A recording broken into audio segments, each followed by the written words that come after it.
वैकुंठा जावया तपाचे सायास, लागे जीवानाश करणे बहु, तया पुंडलिके केला उपकार,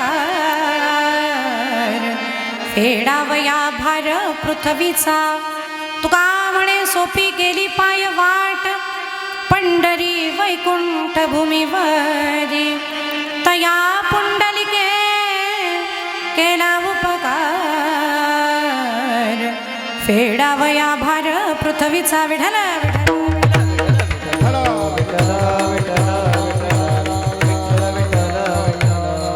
सर्व वेदांत सिद्धांत गोचरं तम गोचरं, वामनं परमानंदं सद्गुरुं प्रणतोऽस्म्यहं, समचरण सरोजं सान्द्र नीलाम्बुदाभं, जगन्निहितपाणिं मण्डनं मण्डनानां, तारुण तुलसी माला कंधरं कञ्जनेत्रं, सदय धवलहासं विठ्ठलं चिन्तयामि पाण्डुरङ्गाकर. प्रथम नमन पाण्डुरङ्गाकर, प्रथम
त्यांच्या कृपादाने कथेचा विस्तार. बाबाजी सद्गुरुदास तुका सयांचे केलिया स्मरण होय, सकल विद्यांचे अधिकरण तेची वंदो श्री चरण श्री गुरूंचे ते नमस्कारोनी आता.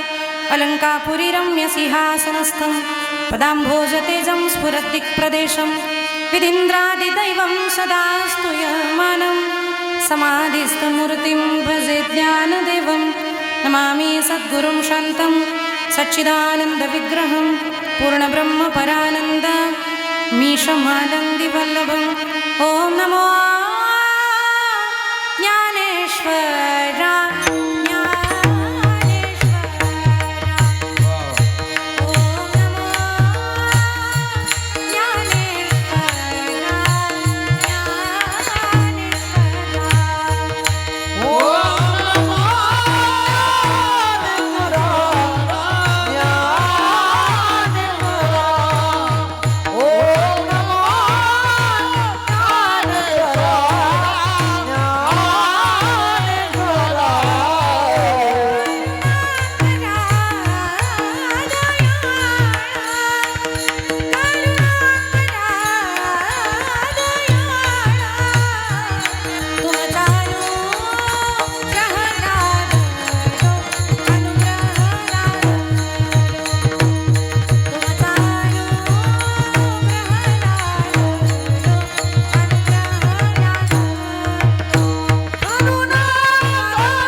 पावन झालो चराचरे मी कळा कुसरी काहीच नेणे बोलतो वचने अति भाविका एका जनार्दनी तुमचा दास त्याची आस पुरवावी नमो सद्गुरु तुकया ज्ञान दीपा नमो सद्गुरु सच्चिदानंद रूपा नमो सद्गुरु भक्त कल्याण मूर्ती नमो सद्गुरु भास्करा पूर्ण कीर्ती सेवे लागी सेवक झालो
धन्य तुकोबा समर्थ जेणे केला हा पुरुषार्थ जळी दगडा सहित वया तारियल्या जैसा लाया म्हणे रामेश्वर भट्ट द्विजा तुका विष्णू नाही तुझा शरणागत दीनार्ते परित्राण परायणे सर्वस्यार्ती हरे देवी मुक्ता बागी नमोस्तुते विठ्ठल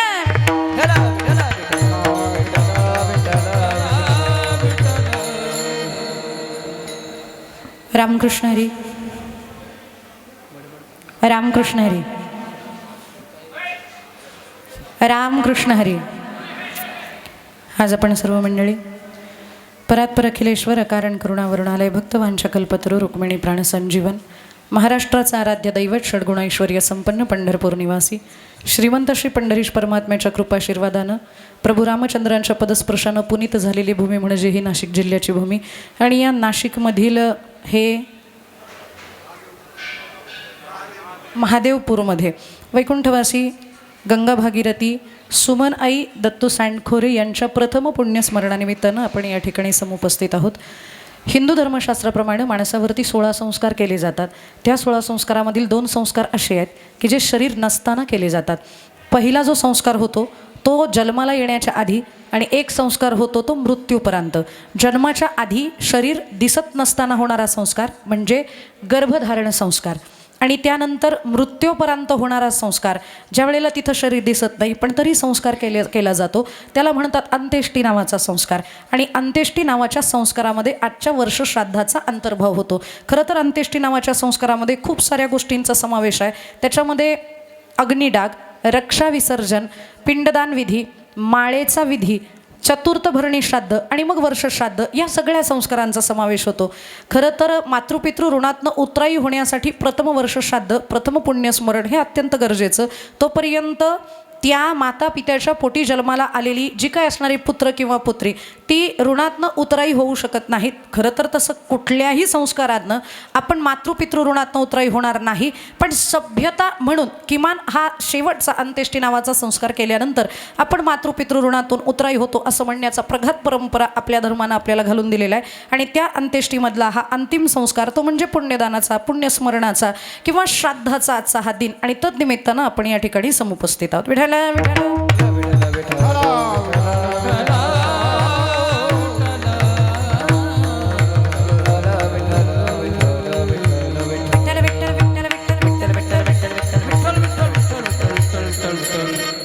खरं तर कीर्तनाची वेळ 10 ते 12 अशी होती पण तुम्ही सगळेजण यायला उशीर केलात त्याच्यामुळं कीर्तन उशिरा चालू झालं. मी बरोबर 10 वाजता मातुरीत येऊन बसले होते. 9:45 वाजल्यापासून सगळेजण वाट बघत होते, पण तुम्हीच आले नाहीत. त्याच्यामुळं मग कीर्तन थोडंसं उशिरा चालू झालेलं आहे. त्याच्यामुळं 12 वाजता जर संपवायचं असेल तर मोजून माझ्याकडं 25 मिनिटाचा कालावधी आहे. आणि 12च्या पुढं गेल्यानंतर सगळ्यांचे चेहरे बदलणार आहेत याची मला कल्पना आहे. त्याच्यामुळं थोडासा वेळ वाढेल, अगदी फारसा नाही पण थोडासा वेळ वाढवूनच घ्यावा लागणार आहे. म्हणून विनाविलंब थेट अभंगात प्रवेश करणं सुरुवातीला हे माझ्यासाठी सोयीस्कर आहे. म्हणून थेट अभंगात प्रवेश. विठाला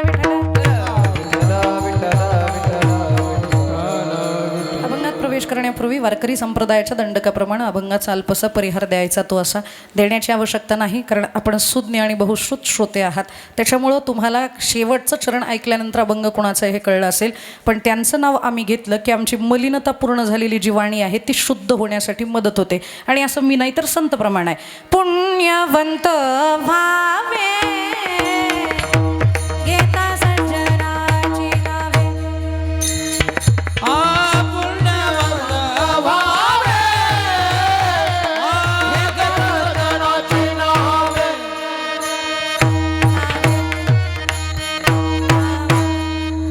उशीर झालाय त्याच्यामुळं असंच करू आपण. पुण्यवंत व्हावे घेता सज्जनांची नावे. त्यांचं नाव घेतलं की वाणी पुण्यवान होते, म्हणून त्यांचं नामोल्लेख करायचा.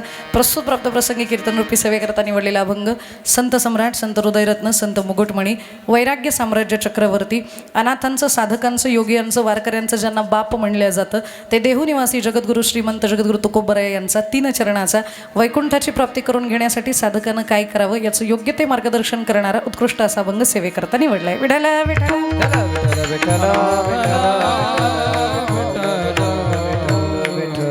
जिवंतपणे सुखाची अपेक्षा करणारी आपण जीव आहोत. किमान मृत्यूच्या अगोदर आम्ही सुखी व्हावं अशी प्रत्येकाला इच्छा असते. तुकोबराय म्हणतात जिवंतपणे सुखी व्हायचं असेल तर त्याच्यासाठी एकमेव मार्ग आहे, ते म्हणजे जन्माला आल्यापासून मरेपर्यंतचा जेवढा कालावधी भगवंतानं आपल्याला दिलेला आहे, ज्याला जीवन असं म्हणतात, त्या जीवनात आल्यानंतर एकदा तरी त्या भगवंताचं नामस्मरण आपल्या मुखातनं झालं पाहिजे. जो भगवंताचं नामस्मरण करतो तो सुखी होतो, समाधानी होतो. नाही तर संसार करणारेच आपण सगळेजण आत्ता इथं जमलेलो आहोत. संसार करताना किती सुख आहे मला सांगा ना. पावलोपावली दुःखाची अनुभूती आहे, पण तरीसुद्धा आपण करतोय. त्याचं कारण काय? कारण हा पूर्व परंपरेनं आमच्यावरती केलेला संस्कार आहे. आमच्या मनावरती झालेले संस्कार संसाराचे असल्या कारणानं आम्हाला तो करावा लागतोय. पूर्वजांनी केलाय म्हणून आम्हाला करायचा आहे, बाकीचे करतायत म्हणून आम्ही करतोय. पण खरंच जर मनापासून कुणाला विचारलं की संसारात सुख नाही मग सोडून दिला तर 99% लोक साधू बनतील. खरंच जर कोणी सांगितलं ना सगळी जबाबदारी आम्ही घेतो, तुम्हाला व्हायचंय का साधू, 99% लोक साधू बनतील. का? कारण त्यांना ही प्रचिती आहे जगी सर्व सुखी असा कोण आहे, विचारे मना तुझी शोधून पाहे. And you all not answerable to कीर्तनकार, not answerable to any other saint, but answerable to yourself. या प्रश्नाचं उत्तर तुम्हाला कीर्तनकाराला जरी द्यायचं नसलं, या प्रश्नाचं उत्तर तुम्हाला आजूबाजूच्यांना नातेवाईकांना जरी द्यायचं नसलं, या प्रश्नाचं उत्तर साधू संतांना देवाला जरी द्यायचं नसलं, तरी मरण्याच्या अगोदर स्वतःला तरी हा प्रश्न विचारावा लागेल की नाही आपल्याला, की आयुष्य काढलं कडेला, मी सुखी होते, मी समाधानी होते, मी आनंदी होते, आणि जर मी समाधानी नव्हते तर मग मी आयुष्यभर केलं काय? मी माझ्या सुखासाठी प्रयत्न केला नाही. आणि म्हणून आमचे साधू महात्मे म्हणतात, सत्पुरुष महापुरुष आपल्याला सांगतायत, सुखालागी करीसी तळमळ तरी तू पंढरीसे जाय एक वेळ, मग तू अवघाची सुखारूप होसी, जन्मोजन्मीचे दुःख विसरसी. भगवंताकडे गेल्यानंतर माणसाला सुख लाभतं. भगवंत ज्या माणसाच्या आयुष्यामध्ये आहे तो माणूस समाधानी राहतो. आणि त्यातली त्यात तो आला काय नाही आला काय, पण भजन करताना वेगळं समाधान आहे. एकदा का त्या भजनामध्ये रमता आलं की मग आपल्याला मरणं बंद होतं. जो रमला तो मरायचा थांबला. मरायचा म्हणजे त्याला हे कळून गेलं की बाबा मरणारा देह आहे, तो देह म्हणजे मी नाही आहे. BUT तत्वावरती वापरायला दिलेलं आहे. BUT तत्व माहिती आहे का? Build, utilize and transfer. बांधा, वापरा आणि हस्तांतरित करा. हा देह आपल्याला सांधून दिलाय भगवंतानं. तो जिथपर्यंत आपलं प्रारब्ध संचित क्रियामाण आहे तोपर्यंत वापरायचा आहे. आणि एकदा का आपलं संचित प्रारब्ध क्रियामाण संपलं की आपल्याला हा देह टाकायचा आहे. पण मला एक गोष्ट सांगा, लोकाच्या वस्तूबद्दल ती माझी व्हावी अशी आपली कधी धारणा असते का? ती त्याची आहे पण ती माझीच झाली पाहिजे असं कधी वाटतं का आपल्याला? बाबा त्याची आहे, त्याला त्याच्या नशिबानं मिळालेली आहे, आपण का बरं आग्रह करावा? लोकाची वस्तू आपल्याकडंच राहावी असं आपण कधी म्हणतो का? शपथ नाही ना म्हणत. असं म्हणणारे असुरे असतात. आणि जे म्हणत नाहीत ते साधुवृत्तीचे आहेत. पण आता मला सांगा, हा देह आपला आहे का? पंचमहाभूतांचा देह आहे. पृथ्वी, आप, तेज, वायू, आकाश या पंचतत्वांनी तुम्हाला काही दिवसापुरतं वापरायला दिलेलं आहे. मग ज्या वेळेला आपलं भाडं संपणार आहे तोपर्यंत आपण वापरायचं, आणि भाडं संपलं की त्याला माघारी देऊ नये का? कार्यालय घेतलंय, आता हे किती वेळापर्यंत आहे? समजा संध्याकाळी 7 वाजेपर्यंत या कार्यालयाचं भाडं आजच्या कार्यक्रमाच्या यजमानांनी दिलेलं आहे. पण संध्याकाळी जर कार्यालय सोडताना यजमान म्हणले काही झालं तरी मी कार्यालय सोडणार नाही, जमेल का? कार्यालय मालक तरी देतील का? ते म्हणतील जाऊ द्या मुर्द्या, माणसं चांगली द्या नावावर करून, असं होईल का? कुठंच नाही होणार. बरं, या कार्यालयाबद्दल नाही हे मलाच पाहिजे असं म्हणण्याचा हट्ट पण आपण करत नाही, दुराग्रह आपण करत नाही का? कारण इथं एक मेंटॅलिटी आपण क्रिएट केलेली आहे, हे दुसऱ्याच आहे आणि आपल्याला संध्याकाळी माघारी करायचं आहे. जी मेंटॅलिटी या कार्यालयाबद्दलची आहे तीच मेंटॅलिटी या कार्यालयाबद्दलची निर्माण झाली की मग आसक्ती संपली. जसं हे कार्यालय दुसऱ्यांचे सोडायचे, तसं हेही कार्यालय दुसऱ्यांचे हे सोडायचे. हे लक्षात आलं की दुःख संपलं. विठ्ठल विठ्ठल. आणि खरं तर हा देह संपणं किंवा मृत्यू येणं म्हणजे पूर्णविराम नाही आहे. मृत्यू हा स्वल्पविराम आहे. स्वल्पविराम म्हणजे अजून आपली जर्नी चालू आहे, ही संपलेली नाही. संपेल कधी? या जन्मात जर आपण मुक्त झालो तर संपेल, आणि जर नाही मुक्त झालो तर मग शंकराचार्य म्हणतात तसं, पुनरपि जननम पुनरपि मरण पुनरपि जननी जठरे शयनम. हे अखंड रहाणगळगं चालू राहतंय. पण जन्माला येणं, राहणं, जाणं जर सुखावह असतं तर म्हणलं असतं किती वेळा जन्म यावे आणि नित्य व्हावे आनंदी, असं म्हणलं असतो जर ते सुखाचं असतं तर. पण जन्माला येताना मातृगर्भ सुखाचा आहे. बऱ्याच कवीने सांगितलं आईच्या गर्भात होतो त्यावेळेला स्वर्गात होतो, स्वर्गात नाही नरकात होतो. संत प्रमाण आहे ती. काय सांगू गर्भीची यातना मज भोगिता नारायणा, माऊ समळ मूत्र जाणा तुझं क्षणोक्षण ध्यात असे, विष्ठाले पत सोहीकडे नाकी तोंडी कुर्मीकडे, अशी मातृगर्भात अवस्था आहे. इतर हाताना सुख नाही. पण बाहेर आल्यानंतर इथं तरी आपण सुखी आहेत का? लहानपणी ताण, तरुणपणी ताण, म्हातार भेडभीड लागलं काही हाताईला, आयुष्य वाढावं याच्यासाठी प्रयत्न आहे, पण कमी व्हावं असं कोणाला वाटत नाही. म्हणजे आपल्याला जाण्याची इच्छा नाही, जाणाऱ्याला जाण्याची इच्छा नाही, आणि हा माणूस जावा असं आपल्याला वाटत नाही. म्हणजे राहणाऱ्याला सुख नाही, जाणाऱ्याला सुख नाही, मग सुखी कोण? म्हणूनच प्रमाण असं आहे, किती वेळा जन्म यावे आणि नित्य व्हावे फजित. हे थांबवायचं असेल कुठंतरी तर आपल्याला याच जन्मामध्ये मोक्ष मिळवावा लागणार आहे. आणि एवढ्याच जन्मामध्ये एवढं सामर्थ्य आहे. नरदेहाचे नियोगे सच्चिदानंद पदवी घेणे, एवढा अधिकार नारायणे कृपावलोकने दिधलासे. फक्त याच जन्मामध्ये एवढं सामर्थ्य आहे की तुम्ही देव हो असं म्हणलात ना की देव व्हाल, पण त्यासाठी साधना करणं गरजेचं आहे. विठ्ठल विठ्ठल. अजून एक महत्त्वाचा मुद्दा सांगते. मोक्ष मिळावा असं वाटत असेल तर तो मोक्ष सुद्धा तुम्हाला याच जन्मात मिळू शकतो. आणि अजून एक गंमत आहे, मेल्यानंतर मोक्ष मिळत नसतो, मोक्ष जिवंतपणे मिळत असतो.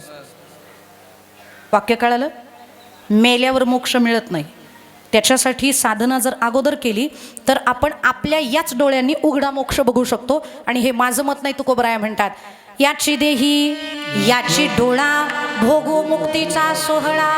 याच देहानं जर आपल्याला मुक्तीचा सोहळा अनुभवायचा असेल तर तोही अनुभवता येतो. कोणासारखा? तुकोबरायांसारखा. कसा? नित्य निरामय निरतिशय परमानंदाची प्राप्ती आणि दुःखातून आत्यंतिक निवृत्ती म्हणजे मोक्ष. या जन्मामध्ये आल्यानंतर अखंड अशा आनंद तत्वाची आपल्याला प्राप्ती व्हावी, कायमचं दुःख निघून जावं. आणि याच्याही पुढं जाऊन एक वाक्य सांगते, साध्या भाषेमध्ये मोक्ष म्हणजे काय? मरण अजून यायचं बाकी आहे पण आमच्या इच्छा संपल्या, तो माणूस जीवनमुक्त आहे. आणि मरण आलंय तरी आमच्या इच्छा अजून बाकी आहेत, त्या माणसाला पुन्हा जन्माला यायचंय. शेवटच्या क्षणाची तुमची वासना हे ठरवते की तुम्ही पुन्हा जन्माला येणार की मुक्त होणार. मरताना जर तुम्ही फक्त म्हणलात विठ्ठला रामा धाव रे बाबा एवढं म्हणलात तर तुम्ही मुक्त झालात. पण मरताना जर म्हणलात माझ्या पुरीला सांभाळा बरं का, माझ्या नातवांना सांभाळा बरं का, त्यांना नीट बघा बरं का, या पण पुन्हा त्यांच्या पोटाला, हा ठरलेला न्याय आहे. कारण शेवटची इच्छा जशी असते तसा पुढचा जन्म असतो. आणि याच्यासाठी फार मोठं उदाहरण आहे. जड भरत राजा हरणी गर्भी गेला, घाला तो घातला वासनेने, वासनेने घाला तो घातला वासनेने, घाला तो घातला वासनेने, घाला तो घातला वासनेने.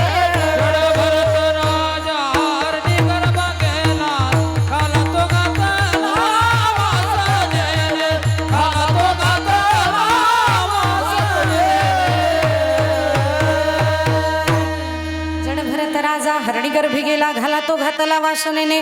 स्वराज्य सोडून, स्वतःचं ऐश्वर्य सोडून, स्वतःचा संपदा सोहळा सोडून वनामध्ये वानप्रस्थ स्वीकारून राहिलेला जड भरत राजा फक्त ज्या वेळेला संध्या चालू होती, गंगेला अर्घ्य देणं चालू होतं, सूर्याला अर्घ्य देणं चालू होतं, त्यावेळेला वाघ आणि हरिण यांची पाठलाग म्हणजे त्यांची जी धावपळ आहे ती बघितली. हरिण स्वतःचा जीव वाचून पळत होती आणि नदी पार करत असताना तिचं वेध झालं, ती प्रसवली, तिनं एका सुंदरशा पाडसाला जन्म दिला. पण पाठीमागं वाघ असल्या कारणानं ती म्हणली पाडस मेलं तरी चालेल, जीव वाचला पाहिजे. आणि तिला वेध झालेलं कळलंच नाही, ती तशीच पळत राहिली. त्या पाडसाला डुबताना बघून जडभरत राजा त्याच्या जवळ गेले, त्याला जवळ घेतलं, त्याची साफसफाई केली, त्याला खाऊ घातलं, त्याला दूध पाजलं. पण आता एवढं सगळं झाल्यावर जंगल त्याचं घर आहे, त्याला सोडून द्यावं ना. जिथं आई असेल तिथं ह्याला बघून घेईन आणि हे माझं हे ती ओळखेन, त्याचा सांभाळ करेल असं म्हणून सोडून द्यायला पाहिजे होतं. पण त्याच्यावर जीव जडला. परत वाघ मागं याच्या लागला तर वाघ याला खाऊन टाकीन म्हणून त्याला रात्रभर झोपडीमध्ये ठेवलं. आणि एक रात्र फक्त त्या झोपडीमध्ये ते राहिलं आणि त्याच्यावरती प्रेमच झालं. प्रेम झालं मग काय, मरेस तोपर्यंत त्या हरणाचीच काळजी. वानप्रस्थाश्रम स्वीकारलाय, वनात आलेत भजन करण्यासाठी, वनात आलेत घरच्यांवरती आसक्ती नसावी म्हणून, आणि वनात येऊन पण यांनी इकडं प्रपंचच चालू केला. म्हणून माझं खूप लोकांना सांगणं असतं, बऱ्याच लोकांना वाटतं की वनात गेलो म्हणजे आमचा परमार्थ चालू झाला. काय, वनात जाऊन जर संसाराचं चिंतन होणार असेल तर ते वानप्रस्थाश्रम होत नाही. उलट घरात राहून मनात वन निर्माण करणं म्हणजे वानप्रस्थाश्रम आहे. विठाला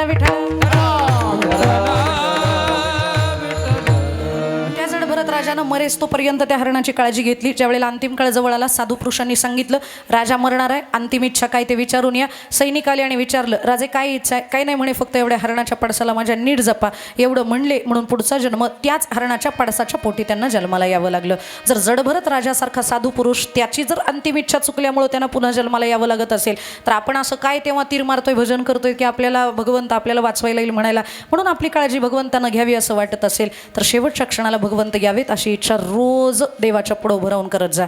रोज देवाला हे सांगत जा, इतना तो करना स्वामी जब प्राण तन से निकले, गोविंद नाम लेके तब प्राण तन से निकले. श्री गंगा जी का तट हो, यमुना का वंशी बट हो, मेरा सावरा निकट हो, जब प्राण तुमसे निकले.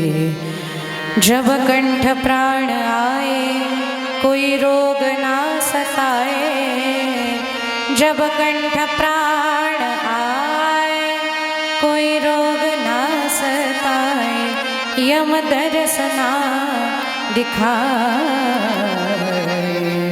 जब प्राण तन से निकले उस वक्त जल्दी आना, नहीं शाम भूल जाना, राधे को साथ लाना. जब प्राण तन से निकले इतना तो करना स्वामी जब प्राण तन से निकले. रोज सकाळी उठल्यानंतर पूजा करत असताना देवाला प्रार्थना करा की मरत्या समयाला यमदूतानं मला घ्यायला येऊ नये तर तू घ्यायला यावं. आणि शेवटी देव कोणाला घ्यायला येतात? जे नामधारक आहेत, जे नाम जपतात भगवंताचं, त्यांना घ्यायला देव येतात. नवे नवे तर नाम जपणाऱ्याच्या गावाच्या शिवेला यमानं जायचं नाही. ही सक्त ताकीद भगवंतानं तर यमाला दिलेली आहे. प्रमाण आहे, नका जावो तया गावा नामधारकाच्या शिवा, जावो तया गावा नामधारकाच्या शिवा, नका जावो तया गावा नामधारकाच्या शिवा, नका जावो तया गावा नामधारकाच्या शिवा. सुदर्शना येवा हिरट्या फिरे भोवती, हिरट्या फिरे भोवती, नका जावो तया गावा नामधारकाच्या शिवा, नका जावो तया गावा सुदर्शना हिरट्या फिरे भोवती, हिरट्या फिरे भोवती, नका जावो तया गावा नामधारकाच्या शिवा, नका जावो तया गावा नामधारकाच्या शिवा. नका जाऊ तया गावा, कोण्या गावा? नामधारकाच्या शिवा. सुदर्शन येवा घिरट्या फिरे भोवती. प्रत्यक्ष भगवंत तिथं कडेनं घिरट्या घालत असतात. का? माझा साधक आहे, शेवटी कोणी चुकीचा माणूस घेऊन जायला नको म्हणून भगवंत काळजी घेतात. आणि जर देव काळजी घेणार असतील तर मग आपल्याला करायचंय तरी काय हो दुसरं. फक्त अंत काळी जाचे नाम आले मुखा, तुका म्हणे सुखा पार नाही. अंतिम समयाला फक्त भगवंताचं चिंतन आपल्याकडं आलं पाहिजे मुखाला, आणि अंतिम समयाला भजन कोणाच्याही मुखात येत नाही. त्यासाठी आजन्म प्रयत्न करावा लागतो. तुकोबराय म्हणतात, मी आयुष्यभर भजन केलं. कशासाठी? याच्यासाठी केला होता अटा.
याच्यासाठी केला होता अट्टास. कशासाठी? हे म्हणता यावं, शेवट तो भला माझा बहु गोड झाला.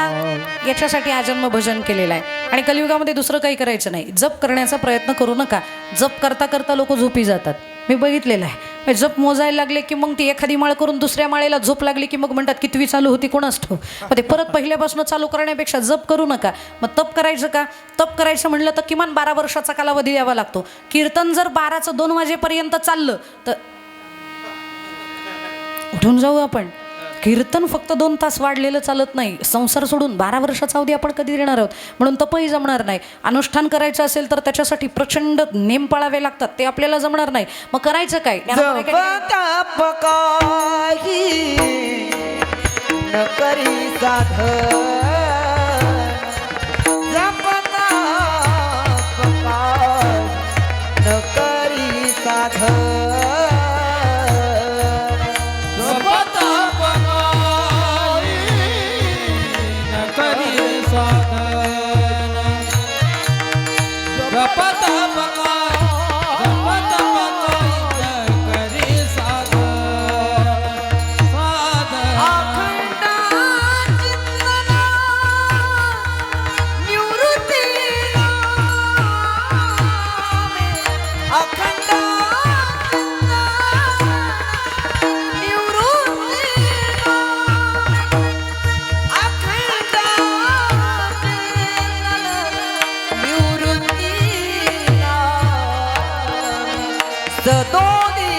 माझ्या पाकिटातले 1000 तुम्हाला, मला 5000 वाढवून द्या.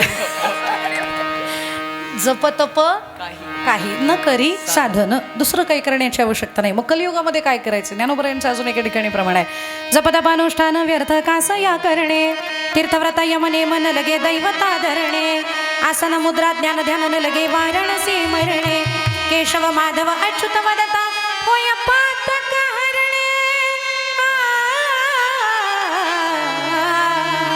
ओम नमो भगवते रामकृष्ण वासुदेवा. काही करू नका दुसरं, फक्त भगवंताचं नामस्मरण करायचं आहे. वाणीला फक्त नियम घालून द्यायचा आहे, बाई जास्त बडबड करू नका. आणि आपलं काय आहे ना, आता मी बाईचीच जात आहे म्हणून मला माहिती आहे आपलं तोंडच गप्प बसत नाही, सारखं काही ना काही गप्पा मारत राहतं. कधीतरी तिला म्हणा ना, बाई बोलू नको ना, बोलण्याची नाही, एका देवाविणं काही हरिविणं काही. या वाणीनं भगवंताचं नामस्मरण करण्याव्यतिरिक्त काहीच करायचं नाही. आणि आपल्याकडं वेळ आहे हो, दुपारची कामं उरकली की आपण सगळ्या मैत्रिणी एकत्र बसतो आणि एकत्र बसून चालू काय करतो? हरिपाठ. फक्त तो गावकीचा असतो, आमच्यात चर्चा असतात. तुला कळलं का? काय कळून फायदा होणार आहे आपल्याला?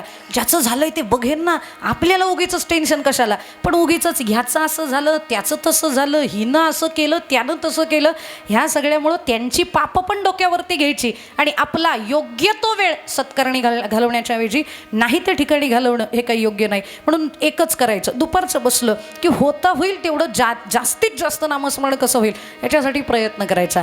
संख्या ठरवून घ्या. आज मी 500 तरी वेळेला माझ्या आवडतीच्या देवाचं नाम जपेल. 500चं उद्याच्या दिवशी 600 झालं पाहिजे, 600चं 700 झालं पाहिजे, 700चं 800 झालं पाहिजे. एक माळ तरी किमान भगवंत नाम जप माझ्याकडनं झालं पाहिजे. आणि एक सांगू, कोणाचंही करा, रामाचं केलं तरी चालेल. एकदा राम म्हणलात ना तरी सहस्त्रनाम तत्तुल्यम राम नाम वरानने, असा श्लोक आहे रामरक्षेमध्ये. राम रामेती रामेती रमे रामे मनोरमे सहस्त्रनाम तत्तुल्यम राम नाम वरानने. रामाचं करा पण भजन करा. कृष्णाचं आवडत असेल तर कृष्णाचं करा, विठ्ठलाचं आवडत असेल विठ्ठलाचं करा. पण वाणीला सांगा हरिमुखे हरिमुखे म्हणा पुण्याची गणना कोण करी. या वाणीनं हरी बोला नाही तरी अबोला, व्यर्थ गलबला करू नका. आणि असं का म्हणते त्याचं कारण आहे. पुरुषवर्गाला पण माझा हात जोडून सांगणं आहे, तुमच्याही चर्चा खूप चालतात आणि तुमच्या चर्चा राजकारणाव्यतिरिक्त कशाच्याच नसतात. ह्यानं असं केलं, त्यानं देवडे वाटले, त्यानं इकडं नेलं, त्यानं तिकडं नेलं, आता याचं पारडं जड आहे. काय, जो निवडून येणार आहे तो येईल, जो जिंकणार आहे तो जिंकेल, जो हरायचा आहे तो हरेल. आपलं काम काय, आपल्याला आवडीचा जो उमेदवार आहे त्याला मतदान करणं, इथपर्यंतच आपण सीमित असलं पाहिजे ना.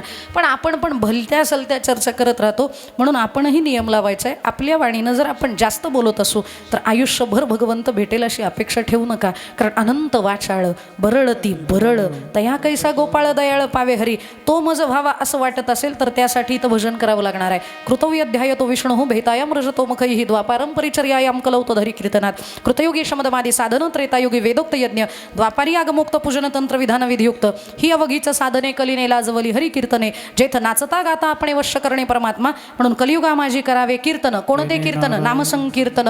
वैष्णवांची जोडी पापे अनंत कोटी गेली त्यांची. नामसंकीर्तन साधन पै सोपे जळतील पापे जन्मांतरीची. हरिपाठात तर एक अभंग इतका सुंदर आहे. काय झालं, हे सोपं आहे ना म्हणून आपण त्याच्याकडे लक्ष देत नाही. पण लक्ष दिलं ना तर तेच कोटी किमतीचं असतं हे नंतर कळतं. एकतत्व नाम दृढधरी म्हणा हरिसी करुणा येईल तुझी. ते नाम सोपे रे रामकृष्ण गोविंद वाचेसी सद्गद जपे आधी. नामा परते तत्व नाही रे अन्यथा वायाणिक पंथ जाशी जणी. आणि जर नामजप कसा करायचा हा प्रश्न असेल तर 3 पद्धतीनं नामजप केला जातो. एक जप आहे वाचिक जप, दुसरा आहे उपांशु जप आणि तिसरा आहे तो म्हणजे अजपा जप. पहिला वाचिक जप करतात तो मोठमोठ्यानं करायचा, विठाला विठ्ठल नाही, हा वाचिक जप झाला. हा मोठ्यानं करतो हा वाचिक जप झाला. बरं, दुसरा उपांशु जप तोंडातल्या तोंडात जप करायचा. 2 साधना मार्गातले पंथस्थ असे आहेत की जे तोंडातल्या तोंडात उपांशु जप करतात. कोण? एकतर ब्रह्मचैतन्य गोंदवलेकर महाराजांचे जे साधक आहेत ते, आणि एक इस्कॉनचे जे साधक आहेत ते. इस्कॉनचे साधक बघितलेत का? त्यांच्या गळ्यात गोमुखी असते आणि हाताचं गोमुख केलेलं असतं. गोमुख म्हणजे माहिती आहे ना, माळ अशी नाही वाढायची, असे फक्त पैसे मोजायचे असतात. माळ जपायची असेल तर ती अशी धरावी लागते आणि अशी या मधल्या बोटानं ती आपल्याला ओढावी लागते. गोमुख करायचं का? कारण केलेलं नाम जपाचं सुद्धा पुण्य आम्हाला नको. लागून येते पाप आणि पुण्य अंगा हे सगळं तुला अर्पण आहे, कृष्णार्पण आहे म्हणून करायचं. पण ते नामजप करत असताना मोठ्यानं करत नाहीत. मग ते कसा करतात? हरे कृष्ण कृष्ण कृष्ण हरे हरे हरे राम राम राम हरे हरे. कळलं ना तुम्हाला मी काय म्हणले? असं कुणाला कळू नये एवढ्या हळू आवाजात करायचा, त्याला उपंश जप म्हणतात. तुम्हाला कळावा म्हणून तरी मी थोडंसं मोठ्यानं बोलले, पण एवढा सुद्धा कुणाला कळू नये त्याला उपंश जप म्हणतात. आणि तिसरा आहे अजप. अजप एक जप असा आहे की जप करता करता जप करणारा जपी हा ज्याचा जप करतोय त्याच्या स्वरूपामध्ये एकरूप होतो आणि त्याच्या माझ्यामध्ये भेद विसरतो. तुझं मज नाही भेद केला सहज विनोद. मग श्वासासरशी त्याचं नाम चालू होतं. श्वासामध्ये गुंफून नाम जप करणं याला अजपाजप असं म्हणतात. आणि तो ज्ञानोबरायांना अभिप्रेत आहे साधकाकडनं. ज्ञानदेवा मौन जपमाळ अंतरी धरोनी श्रीहरी जपे सदा. हा अजपाजप महत्वाचा. हा जर केला तर निश्चित तुम्हाला भगवंताची भेट होईल. विठाला विठाला. कसा करायचा नाही माहिती, मग त्यासाठी आपल्याला साधूकडे गेलं पाहिजे. तद्विद्धी प्रणिपातेन परिप्रश्नेन सेवया उपदेक्षन्ति ते ज्ञानम ज्ञानिनस्तित्वदर्शिनः ते ज्ञान पैगा बरवे जरी मनियाथे आणावे तरी संताया भजावे सर्वस्वेसी. कुणाला संत म्हणावं त्यासाठी गीतेचा 12वा अध्याय वाचला पाहिजे. गीतेच्या 12व्या अध्यायाच्या शेवटी भक्ताष्टक सांगितलेला आहे. 8 श्लोक सांगितलेले आहेत भक्त कुणाला म्हणावं याचे. सगळ्यांचं लक्ष माझ्याकडेच आहे ना, नक्की लक्ष माझ्याकडे आहे ना. हां 8 श्लोक आहेत, त्याच्यातले 4 इथं सांगते, 4 नंतर आपण त्याचा विचार करूयात, पण 4 व्यवस्थित ऐका. अद्वेष्टा सर्वभूतानां मैत्र करुण एवच निर्ममो निरहंकारः समदुःख सुख क्षमी किंवा यस्मान्नो द्विजते लोको लोकांनो द्विजते चयः हर्षामर्ष भयद्वैगैर्मुक्तैर्यः सच मे प्रियः. तिसरा श्लोक आहे अनपेक्षः शुचिर्दक्षः उदासीनो गतव्यतः सर्वारंभ परित्यागी यो मद्भक्ता समे प्रियः. आणि शेवटचा श्लोक चौथा सांगते तो असा आहे, त्या भगवंताचं भजन करणारा जो साधू आहे त्याच्यातला विशेष गुण काय, तुल्य निंदा स्तुतिर्मौनी संतुष्टो येन केनचित अनिकेतः स्थिरमतीर भक्तिमान मे प्रियो नरः. अजून बरेचसे आहेत, पण 4 तुम्ही घरी जाऊन अभ्यास करा. ग्रहपाठाला काहीतरी अभ्यास देतात ना, तसं तुम्ही घरी जाऊन गीता वाचली पाहिजे ना. काय होतं कीर्तनामध्ये जेवढं आपण ऐकतो तेवढंच ऐकतो, घरी गेल्यानंतर आपण काही वाचलं पाहिजे असं वाटतच नाहीत. ग्रंथ कशासाठी वाचायचे आहेत, आपल्यातल्या ग्रंथी फुटण्यासाठी सुटण्यासाठी घरी ग्रंथ वाचायचे आहेत. ते वाचा याच्यासाठी 4 श्लोक सांगते. आणि 4 श्लोकातले पण 3 श्लोक एक्सप्लोर करता येणार नाही कारण वेळ कमी आहे. एकच श्लोक एक्सप्लोर करते, अगोदर भजन करा. विठाला विठाला विठाला. पहिला श्लोक मी सांगितला होता, अद्वेष्टा सर्वभूतानां मैत्र करुण एवच निर्ममो निरहंकारः समदुःख सुखक्षमी. साधू पुरुष कुणाला म्हणावं, ज्याच्या अंतकरणात कुणाबद्दलही द्वेष नाही त्याला साधू म्हणा. आपण साधू नाहीत, कारण आपल्याला दुसऱ्यानं फ्रीज जरी आणला ना आपल्या अगोदर डबल डोर टिबल डोर तरी सुद्धा असं जळफळाट होतो. माझं बऱ्याच जणांना सांगणं आहे, दुसऱ्याची प्रगती बघून कधी जळू नका, कारण जळणारी गोष्ट मोठी होत नसते, जळणाऱ्या गोष्टीची राख होत असते. आणि जर स्वतःला राख बनवून घ्यायचं नसेल तर त्यासाठी आपण जळू नये. हां काय करता येईल, त्याच्यापेक्षा मोठा कसा आणता येईल फ्रीज याचा प्रयत्न करा. आपल्याकडे जी वस्तू आणायची आहे ती त्याच्याकडे जी आहे त्याच्यापेक्षा मोठी कशी होईल याचा विचार करा. MBAच्या लास्ट इयरला असताना शिक्षकांनी फळ्यावरती एक रेष काढली आणि सांगितलं हिला बारीक करून दाखवा. म्हणलं सोपं आहे, फक्त थोडीशी पुसली की बारीक होईल. म्हणजे तिला हात न लावता तिला बारीक करायची आहे. बराच वेळ डोकं खाजवलं पण रेष काय बारीक करता येईना. मग शिक्षकांनी सांगितलं सांगू, शेवटी गुरुजी असतात. 3G 4G 5G नाही 8G जरी आलं तरी गुरुजीची जागा कोणताच जी घेऊ शकत नाही. त्या गुरुजींनी खडू घेतला आणि त्या रेषेच्या पॅरलल तिच्यापेक्षा डबल मोठी रेष काढली. डबल मोठी काढल्याबरोबर पहिली बारीक झाली. मग दुसरी मोठी काढल्याबरोबर पहिली बारीक झाली, पण पहिलीला बारीक करण्यासाठी तिला डस्टरनं पुसावं लागलं नाही, तिला मोडावी लागली नाही. तिला बारीक करायची असेल तर दुसरीला मोठं व्हावं लागतं. त्याच्यामुळं जर समोरच्याला बारीक करायचं असेल ना तर त्याचे पाय ओढू नका, त्याला बारीक करू नका. आपल्याला मोठं कसं होता येईल याचा विचार करा. विठाला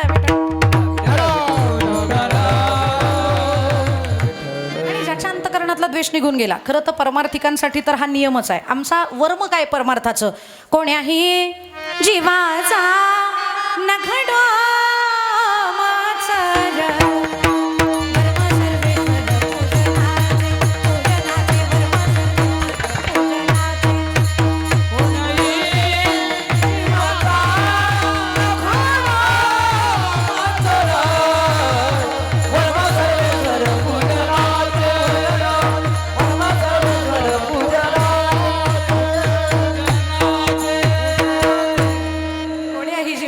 घडो मत्सर वर्म सर्वेश्वर पूजनाचे.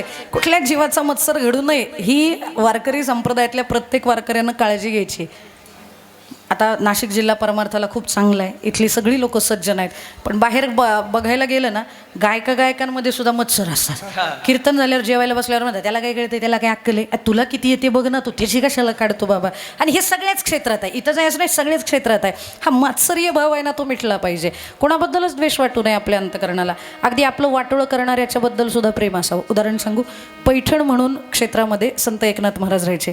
पैठण क्षेत्रामधल्या राहणारी सगळी माणसं, सगळे ब्राह्मण जळायला लागले त्यांच्यावरती. हा काही झालं तरी चिडतच नाही, रागवतच नाही, ह्याला राग येण्यासाठी काहीतरी करावं. म्हणजे जो द्वेष करतोय आपल्याबद्दल त्याला सुद्धा मुक्त करणारे माझे संत कसे हे मला सांगायचे. नाथबाबांना राग यावा म्हणून एका यवनाला सांगितलं, नाथबाबा गोदावरीचं स्नान करून घराकडे निघाले की तू त्याच्या अंगावरती थुंकायचं. तो यवन म्हणला काही अडचण नाही, आणि असली कामं करायला म्हणलं मला आवडतं. काही लोकांना दुसऱ्याचं दुखणं बघून जर आनंद झाला ना तर तो आसुरी आनंद मानला जातो. नाथबाबा स्नान करून आले, जप करतच आले होते, पण जसं नाथबाबांना बघितलं तो थुंकला. थुंकल्यावरती नाथबाबांना वाटलं चुकून अंगावर पडला असेल. नाथबाबा पुन्हा गोदावरीला गेले, गंगा स्नान करून माघारी आले. माघारी आल्यावरती हा पुन्हा थुंकला. त्यांनी विचार केला दोषाची द्विरुक्ती होऊ शकते. पुन्हा एकदा स्नानाला गेले, पुन्हा एकदा स्नान करून आले, पण तिसऱ्यांदा पण समोर उभा राहून थुंकल्यावरती मग नाथांनी वर बघितलं ना हसायला लागले. मुद्दामून थुंकला होय, ठीक आहे, काही अडचण नाही. पुन्हा माघारी गेले, नाथ बाबा होते म्हणून हसले. आपण असतो तर पहिली पायातली काढली असते आणि त्याला वाजवली असती. पण नाथबाबांनी त्याच्या चेहऱ्याकडे बघितलं, पुन्हा माघारी गेले आणि मनातल्या मनात विचार करतात, गावकऱ्यांनी आज खेळायचंच ठरवलंय माझ्याबरोबर, ठीक आहे, खेळू देत, त्यांना समाधान होत असेल तर त्यांच्या समाधानापायी माझा दिवस गेला तरी चालेल. माझ्या वागण्यानं जर त्यांना आनंद मिळणार असेल तर ते वागणं माझं काही गैर नाही आहे. आज हीच माझी पूजा असं म्हणून पुन्हा गंगेला गेले, पुन्हा स्नान केलं, पुन्हा माघारी आले, पुन्हा थुंकला. असं एक दोनदा नाही, तब्बल 108 वेळेला झालं. 108 वेळेला तो नाथांच्या अंगावरती थुंकला. नाथबाबा अजिबात त्याला काही बोलले नाही. आणि 9व्या वेळेला 109व्या वेळेला ज्या वेळेला नाथबाबा आंघोळ करून आले, आता मात्र पळत आले त्याच्या समोर उभं राहिले. हा थुंक बाबा, कुठं थुंकायचं तिथं थुंक, असं म्हणल्यावरती तो खजील झाला. 108 वेळेला मी थुंकलोय, 9व्या वेळेला हा बाबा खुशाल येऊन मला म्हणतोय कुठं थुंकायचं ते थुंक. चुकलो मी, हा साधू पुरुष आहे, महात्म्याला त्रास देऊ नये. पटकन त्यानं तो बरं फेकून दिला आणि चरणाशी लागला नाथांच्या. नाथबाबा चुकलो, माझ्याकडनं अक्षम्य असा अपराध घडलेला आहे, माझ्यावरती कृपा करा. अहो कृपा करू नका, तुमच्यासारख्या महात्म्याला त्रास दिलाय, मी मला नरकातच जावं लागणार आहे, पण मी नरकात जाऊ नये याच्यासाठी काहीतरी व्यवस्था करा, मला माफ करा. नाथबाबा म्हणले, अरे उठ, काय वेडाबिडा झालास की काय, उलट तू माझ्या आयुष्यातला साधू पुरुष मिळालास मला. म्हणे ते कसं, म्हणे रोज गोदावरीला गंगेला एकदा स्नान करत होतो, पण तो 108 वेळेला थुंकला, म्हणून 108 वेळेला गंगा स्नानाचं पुण्य मला मिळालं, आणि ते पुण्य मला मिळण्याचं कारण तू आहे. तू कसा नरकाला जाशील, मग मला मुक्त कराल? हो नक्की करेन. यवन अंगावरी थुंकला,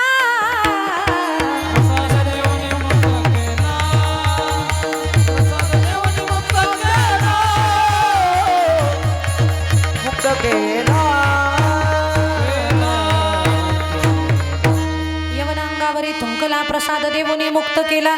त्या यवनानं अंगावरती थुंकणं केल्यानंतर सुद्धा त्याला प्रसाद देऊन मुक्त करणारं जे महात्म्य आहे तेच महात्म्य साधू पुरुषाकडे असतं. म्हणून त्याच्यामधला पहिला गुण सांगितलाय, अद्वेष्टा सर्वभूतानां. चला पुढं, दुसरा गुण काय, मैत्र करुण एवच.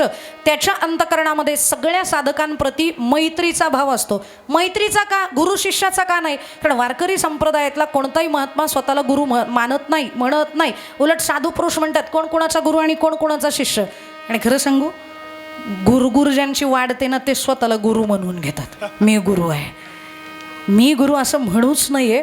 मी बारीक आहे, मी लहान आहे, व्हावे लहानाहुनी लहान, कारण जयांगी मोठेपण तया यातना कठीण. आमचे साधू संत करतात काय, साधक शरण आला की त्याला सुद्धा साधू बनवतात.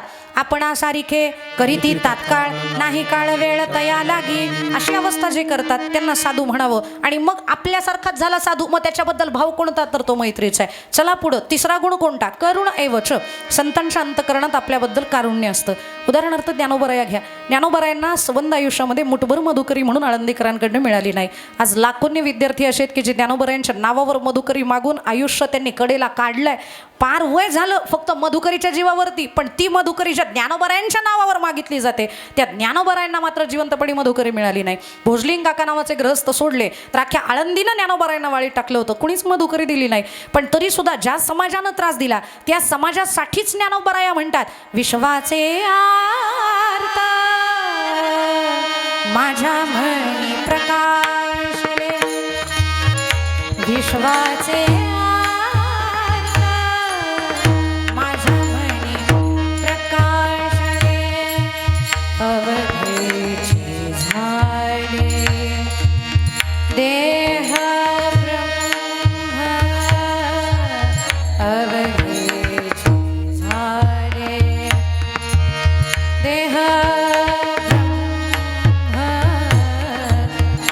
विश्वाचे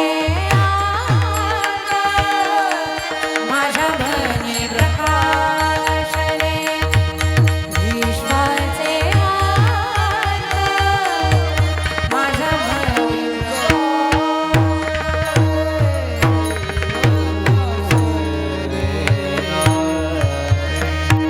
विश्वाचे अर्थ माझ्या मनी प्रकाशले. लोकांनी त्रास देऊन सुद्धा जाताना जो जे वांशील तो ते लाहो प्राणी जातं, ही म्हणण्याची मनोभूमिका ज्यांची आहे ना ती माझ्या ज्ञानोबरायांची आहे. आणि म्हणून त्यांच्या अंतकरणात आपल्याबद्दल कारुण्य आहे. म्हणून मैत्र करुण एवच हे 3 गुण.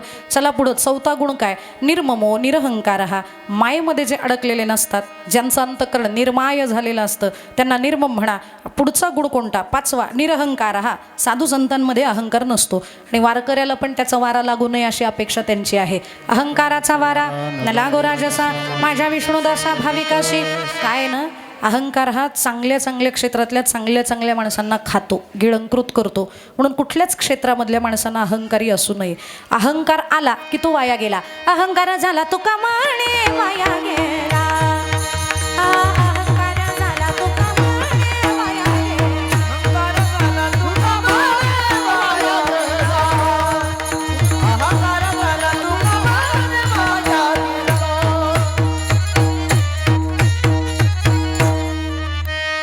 आजोबांची कीर्तनं झाली की मी आजोबांच्या समोर पाठासाठी बसले. एकदा त्यांनी मला हे प्रमाण सांगितलं होतं, तिळभरी जरी होय अभिमान मेरू तो समान भार देवा. म्हणून तिळभर सुद्धा अहंकार नसावा. गमतीत मी त्यांना विचारलं, बाबा आयुष्यभराचा परमार्थ आहे म्हणजे भजनाचा ढिगारा आहे आणि इकडं तिळभर फक्त अहंकार आहे, काय फरक पडणार आहे त्या वारकऱ्याला? तिळभर तर आहे ना, त्या तिळभरानं काय फरक पडेल? त्यावेळेला त्यांनी मला जे उदाहरण सांगितलं होतं ते तुम्हाला सांगते. पहिले भजन करा, विठ्ठला विठ्ठला विठ्ठला. सण म्हणलं की आपल्याकडं पुरणपोळी केली जाते. नाशिकला पुरणपोळीच असते ना सणाला. आमच्या पुण्याला सगळ्या सणांना पुरणपोळी असते. पुणेकर पुरणपोळीसाठीच प्रसिद्ध आहेत. आमच्याकडं कुठलाही सण म्हणलं की पुरणपोळी, पण नुसती पुरणपोळी करायची नसते. पुरणपोळी, गुळवणी, भात, कटाची आमटी आणि मग तळावं पण बरंच लागतं. कुरडया, भजी, पापड, आळूची वडी हे सगळं तळावं लागतं. कारण हे सगळं नैवेद्याला, पापड्या, भजी, आळूची वडी सगळं तळलं. तळून झाल्यानंतर कढईत तेल शिल्लक राहतं का संपतं? शिल्लक राहतं. शिल्लक राहिलेलं तेल टाकून द्यायचं आहे का परत वापरायचं आहे? टाकून दिल ती बाईच कसली. आम्हाला ते परत वापरायचं आहे. बाईची जात अशी आहे ती काहीच वाया जाऊ देत नाही. संसारातला तिचा कण पण वाया जात नाही. रात्रीच्या चपात्यासुद्धा सकाळी मिक्सरला फिरवून त्याला गरम करून नवऱ्याला वाढणारी असते ती. काहीच वाया जाणार नाही आमच्या बायांच्या घरामधलं. मग आता ते तेल आम्हाला परत वापरायचे पण पहिल्यांदा ते गार होऊ द्यावं लागतं. मग ते गार होतंय तोपर्यंत काय करायचं? तर मग हात नाही बसला पाहिजे.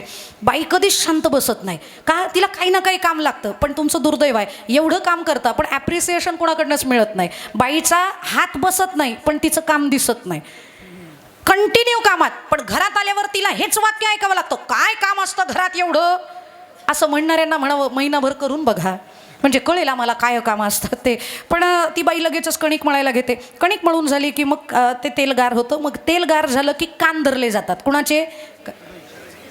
कढईचे कान धरायचे. ती कढई उभी करायची. एखाद्या पात्रामध्ये ते सगळं तेल काढायचं. पण तेल नुसतं असं उभी कढई करून केल्यानंतर निघालेलं आपल्याला समाधानाचं असतं का? मग कसं काढायचं? बघा आमचे हात लगेच फिरले. आम्ही बोटानं व्यवस्थित पुसून ते तेल काढतो. बरं बोटानं पुसल्यावर तरी समाधान आहे का बाईचं? हे तुम्हाला नाही माहिती, हे फक्त आम्हाला माहिती आहे. अंदर की बात हे सगळं बोटानं पुसून काढलं तरी समाधान नाही होत. याच्या पुढची जी धोरणी बाई असते, याच्या पुढची बारीक संसार करणारी असते ना, ती काय करते माहिती आहे का? तिला त्या उभ्या रेषा दिसत असतात ना तेलाच्या बोटानं काढलेल्या, ती कणकीचा गोळा घेते आणि त्या कढईत टाकते आणि गोळसून सगळं तेल काढते. आता कढईला तेल राहिलं का? नाही. आता कढईला तेल राहिलं नाही. मग त्याच्यात आता 1 लिटर दूध तापवायला काही अडचण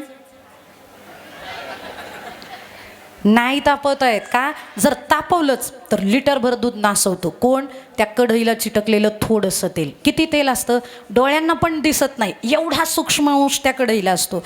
मग मला सांगा, डोळ्याला न दिसणारा एवढा बारीकसा तेलाचा अंश जर लिटरभर दुधाला नासवतो, तर आपल्या अंतकरणात निर्माण झालेला तिळभर अहंकार आपण केलेल्या आयुष्यभराच्या परमार्थाला नासवेल की नाही बोला. आणि तो नासू नये याच्यासाठी अहंकार नसावा. आणि मग अहंकार गेला तुका म्हणे देव झाला. अहंकार झाला तुका म्हणे वाया गेला. पण अहंकार गेला तुका म्हणे देव झाला. देव होण्याची जर प्रक्रिया चालू करायची असेल तर अहंकार विहीन जगणं, अहंकार विहीन होऊन भक्ती करणं हीच खरी भक्ती आहे. आणि अहंकार कुठे येतो माहिती आहे का? मी बऱ्याचदा वारकऱ्यांना सांगते, सध्याचे 2 वारकरी असे आहेत की जे मोठे वारकरी आहेत, महान भगवत भक्त आहेत, साधू आहेत. कोणते? काकडा करणारे आणि जागर करणारे. काय काकड्याला जाणाऱ्यांना त्या पिना सुद्धा स्वतःच खोचाव्या लागतात, भोंगे पण स्वतःच चेक करावे लागतात. सकाळी हॅलो हॅलो हॅलो, काकडा करणाऱ्यांना सांगते हॅलो हॅलो म्हणायचं नाही. फोन बनवणाऱ्याच्या गर्लफ्रेंडचं नाव हॅलो होतो म्हणून त्यानं पहिल्यांदा हॅलो म्हणलेलं आहे. आपला तिचा काही दुरान्वयानं पण संबंध नाही, त्याच्यामुळे आपण हॅलो नाही म्हणायचं. आपण काय म्हणायचं? राम राम राम असं म्हणल्यानंतर पुण्य पण वाढतं आणि चेक पण होतं. मग ते सगळं त्यांना करावं लागतं. बरं, पहाटेचे उठून जे काकड्याला येतात ना, ते फार काय असा स्वर वगैरे बघून गात नाहीत. त्यांचा असा ठोकताळा असतो, उठा पांडुरंग.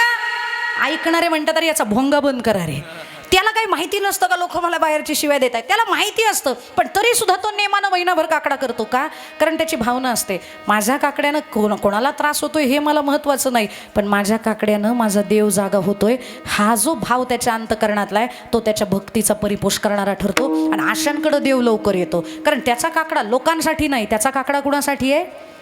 देवासाठी आहे. जागर करणारी माणसं, कीर्तन झालं 9 ते 11चं की 11च्या पुढं जागराला बसतात. मोजून 5 ते 7 जण असतात. त्याच्यातला पखवाजा मात्र हुशारच असतो. आमचा पण हुशारच आहे पण त्याच्यातला पखवाजा हुशार. त्यानंच भजन म्हणायचं, त्यानंच वाजवायचं, त्यानंच दुसऱ्याकडे माईक फिरून म्हणायचं उचला उचला, हेही त्यानंच करायचं. हे सगळं तो करतो. बरं, त्याला ऐकायला ऑडियन्स असतात, प्रवचनाला ऑडियन्स आहेत, कीर्तनाला ऑडियन्स आहेत, पण त्या जागर करणाऱ्या भक्ताला कोणी ऑडियन्स नाही. पण तरीसुद्धा तो व्यवस्थित जागर करतो. का? कारण त्याला माहिती आहे मी जागा राहणार आहे, त्याच्यामुळं माझा देव झोपणार आहे. माझ्या गाण्यामुळं देवाला झोप लागावी याच्यासाठी मी भजन करतोय. हा परप्रेमाचा परिपोष होतो. या साधकांना मोठं साधक म्हणा. आम्हाला जर आम्ही गायलो तर कुणीतरी वा म्हणावं असं वाटतं आणि आम्हाला दिसतं कोणीतरी वा म्हणतं, कुठल्या तरी कोपऱ्यातनं वा म्हणतं, थोडंसं असं करतं. मग आम्हाला वाटतं, आणि तुम्हाला खरं सांगू का, वा तुम्ही कधीच म्हणत जाऊ नका, कारण तुम्ही वा म्हणणं म्हणजे आमचं वाटोळं होणार. तुम्ही वा म्हणले की आम्हाला अभिमान येतो. मग माझ्यासारखं कोणाला येतं का? हे जे भाव जागे होतात ना, हे परमार्थाला घातक आहे. म्हणून अहंकाराचा वारा न लागो राजसा. माझ्या विष्णुदासा भाविक असे आणि तो येऊच नये म्हणून तुकोबारायांनी कधीच लोकांमध्ये भजन केलं नाही. येणे सुखे रुचे एकांताचा वास, नाही गुण दोषांगा येतं. मग भजन कुठं? वृक्षावल्ली आम्हा सोय रे वनचरे, वृक्षावल्ली आम्हा सोय रे वनचरे, वृक्षवल्ली आम्हा सोय रे वनचरे, वृक्षवल्ली आम्हा सोय रे वनचरे. पक्षिणी सुस्वरे आळविते, वृक्षावल्ली आम्हा सोय रे वनचरे, वृक्षावल्ली आम्हा सोय रे वनचरे. स्वरे आळविते, वृक्षवल्ली आम्हा सोय रे वनचरे, वृक्षवल्ली आम्हा सोय रे वनचरे.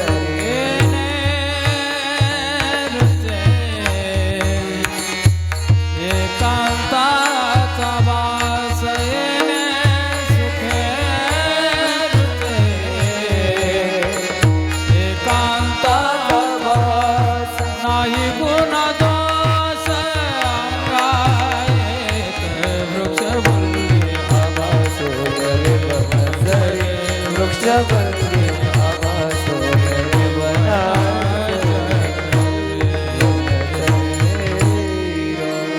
येणे सुखे रुचे एकांताचा वास. म्हणून आम्हाला सोयरे कोण भजन करणारे? तर पक्षिणी सुस्वरे आळविती. आणि काय तुकोबराय चांगले गात होते, त्याच्यामुळं पक्षी जरी ओरडला तरी त्याच्या स्वरात सूर मिसळायचे. आणि गायकाला सवयच असते, कशाच्या पण स्वरात सूर मिसळतात. अगदी गाडीचं जरी ते इंजिन जरी वाजत असेल ना तरी सुद्धा असं गायक करून बघतो. म्हणून पक्षिणी सुस्वरे आळविते असं तुकोबराय म्हणतात. तुका म्हणे आम्हा एकांताचा वास, ब्रह्मी ब्रह्मरस ठसावला.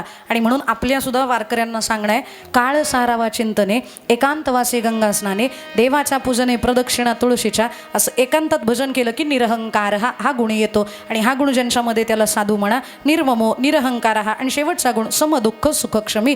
त्याला सुख आलं तरी फरक पडत नाही आणि दुःख आलं तरी फरक पडत नाही. एक गंमत सांगू का? आता सगळी आपण बुद्धिबळाच्या पटावरचे प्यादे आहोत, कोण घोडा आहे, कोण हत्ती आहे, कोणी उंट आहे, कोणी राजा आहे, कोणी वजीर आहे. पण हे कुठपर्यंत आहे? पटावर आहोत तोपर्यंत.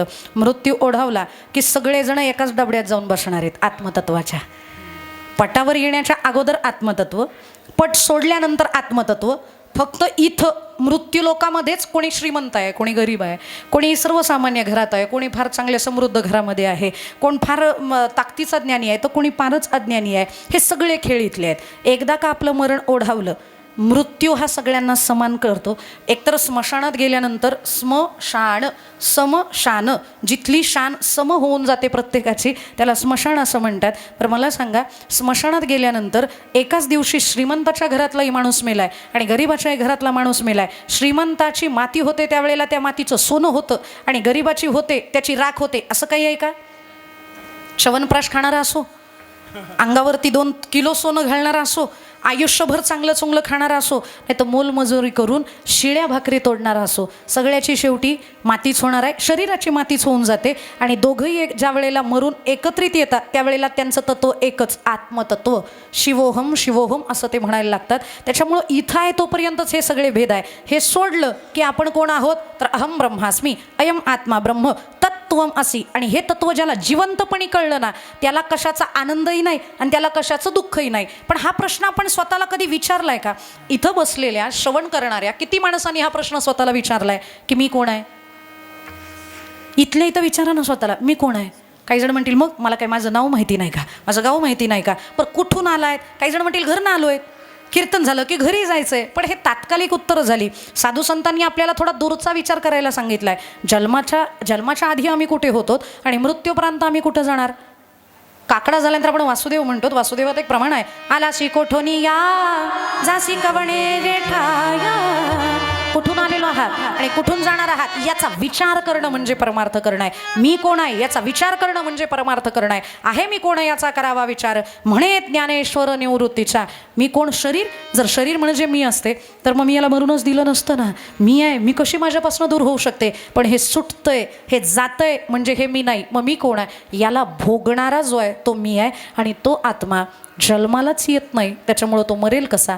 जो जन्मतो तो मरतो. आणि भगवंत गीतेतील 2ऱ्या अध्यायात 27व्या क्रमांकाच्या श्लोकात हे तत्व सांगतात, जातस्य हि ध्रुव मृत्यू ध्रुवम जन्म मृतस्य च तस्माद परिहार्यर्थे नत्वम शोचितुमर्हसि उपजे ते नासे आणि नासिले ते पुनरपि दिसे. हे घटिका यंत्र जैसे परिभ्रमेगा. ज्याला जन्म आहे त्याला मरण आहे, पण ज्याला जन्मच नाही तो मरेल कसा? आणि आत्मा हा अजन्म असल्या कारणानं तो मरत नाही. आजचं पुण्यस्मरण सुमन आईंच्या शरीराचं आहे, आत्मतत्वाचं नाही. त्यांना मारण्याचा प्रयत्न जरी केला त्या आत्मतत्वाला तरी ते मरत नाही. नैनम छिंदंती शस्त्राणी नैनम दहती पावकः न चैनम क्लेदयन्ति अपो न शोषयती मारुतः. आत्मा अमर आहे, सद्घन आहे, अविनाशी आहे. आणि मी कोण आहे याचा ज्याला जाण झाली, याचं ज्याला ज्ञान झालं, तो जन्माचा आनंद व्यक्त करणार नाही आणि मृत्यूचं दुःख व्यक्त करणार नाही. आणि रडायचं तरी का? पुन्हा जन्माला यायचंच आहे ना.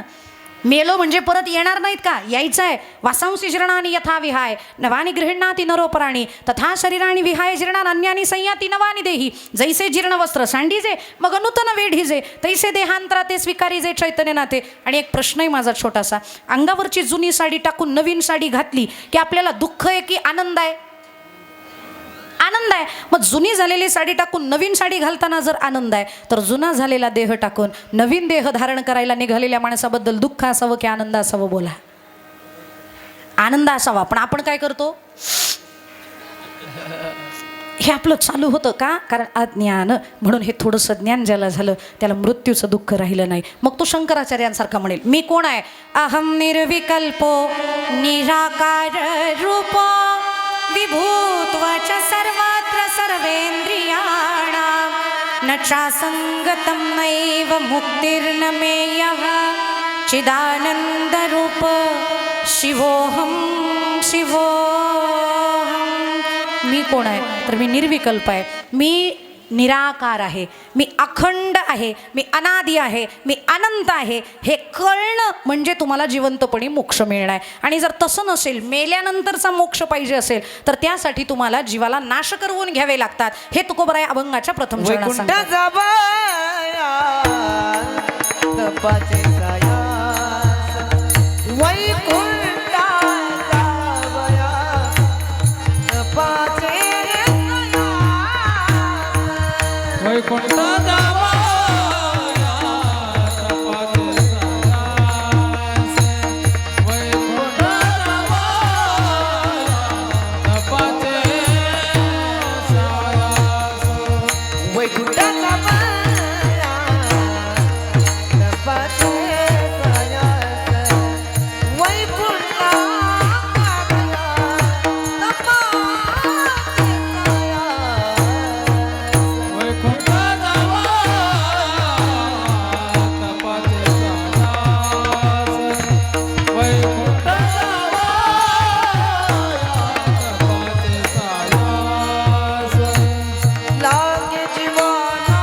वैकुंठा जावया तपाचे सायास लागे जीवाना आशा करणे भाऊ. बरं झालं मला 2 मिनिटं वाढीव मिळाली. वैकुंठाला जायचं असेल तर त्यासाठी जीवाला तपाचे सायास करावे लागतात आणि आपल्याला तपाचे सायास करणे इतकी शरीरयष्टी फार चांगली नाही आहे. किती काळ जगतोय हे आपल्याला माहीत नाही. काय पूर्वीच्या काळी लोकांना आयुष्य खूप होती त्याच्यामुळे ते पॉसिबल होतं. एकतर आपल्याकडे वेळ कमी राहिला आहे. किती वेळ राहिला आहे आपल्याकडं? अंदाजे किती वेळ राहिला आहे? हां नाही कीर्तनाचा नाही, मी आयुष्याचा विचारला. कीर्तनाचा ऑलरेडी संपला आहे माझा. आयुष्याचा किती वेळ राहिला आपल्याकडं तेच माहिती नाही आपल्याला. पूर्वीच्या काळी लोक म्हणायची नाही नाही इतका काळापर्यंत मी जगणारच आहे. का? कारण त्यांना ब्रह्मज्ञान असायचं, त्यांना स्वतःच्या शरीराचं ज्ञान असायचं. त्याच्यामुळं किती काळ टिकणार हे माहिती असायचं. आपल्याला ते माहिती नाही आहे. त्याच्यामुळे आपल्याकडे वेळ कमी आहे. म्हणून कमी वेळामध्ये आपल्याला तप करता येणार नाही आणि तपासाठी अंगावरती वारूळ जमेल मातीचं एवढं तप करणं आपल्याला शक्य आहे का? नाही जमणार. म्हणून मग हे सगळं काही करू नका. मग काय करा? फक्त कलियुगामध्ये भजन करा. कलियुगा माझी करावे कीर्तन. फक्त नामसंकीर्तन करायचे, फक्त भगवंताचं भजन करायचंय. त्यानं काय होईल? हरिमुखे गाता हरपली चिंता तया नाही मागुता जन्म घेणे म्हणून भजन करायचंय. पण या संतांनी विचार केला भजन जरी एखाद्याला नाही जमलं तर मग काय करावं? मग त्याच्यासाठी एक साधा शॉर्टकट आपण केला पाहिजे वैकुंठाला जाण्याचा. इथून वैकुंठाला जाणं फार अवघड आहे. पण वैकुंठच खाली आलं तर कसं वैकुंठ खाली येईल? वैकुंठीचा देव खाली आणता येतोय का बघा. आणि मग त्यांनी प्रयत्न केले. वैकुंठीची मूर्ती आली भीमा तिरी, आली भीमा तिरी,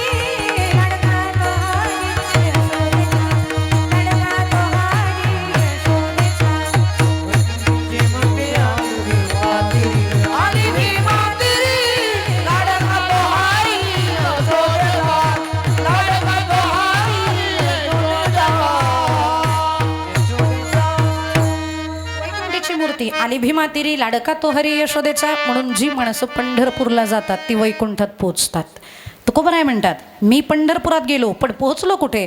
पावलो पंढरी वैकुंठ भुवन धन्याजी दीन सोनियाचा धन्याजी दीन. पंढरपुरात गेलो म्हणजे वैकुंठात पोचलो. पण हे आणलं कुणी? वैकुंठीचं निधान इथं आणलं कुणी? तर पुंडलिकानं. म्हणून तया पुंडलिके केला उपकार फेडावया भार पृथ्वीचा. धन्य पुंडलिका बहु बरे केले निधान आणले पंढरीये. त्या संतांनी आणि येला रूपा बळे करोनी खळे हरिदासी. आला नावा रूपा तुका म्हणे झाला सोपा. कोणत्या स्वरूपात आलाय वैकुंठीचा देव? विठोबा रखुमाई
लागे जीवानाश करणे बहुतया पुंडलिके केला उपकार फेडावया भार पृथ्वीचा. कलियुगातल्या माणसांसाठी अत्यंत साधा सोपा मार्ग आहे. तुम्ही भजन करत करत मोक्षाला जाऊ शकता. कारण संत तसेच जातात ना. नाचत जाऊ त्याच्या गावारे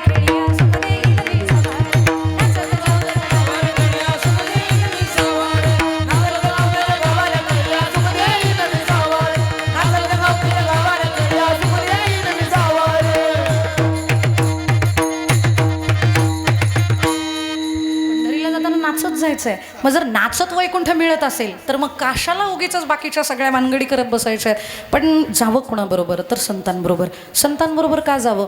कारण ह्या संतांबरोबर राहिल्यानंतर आपले विचार संतांसारखे होतात.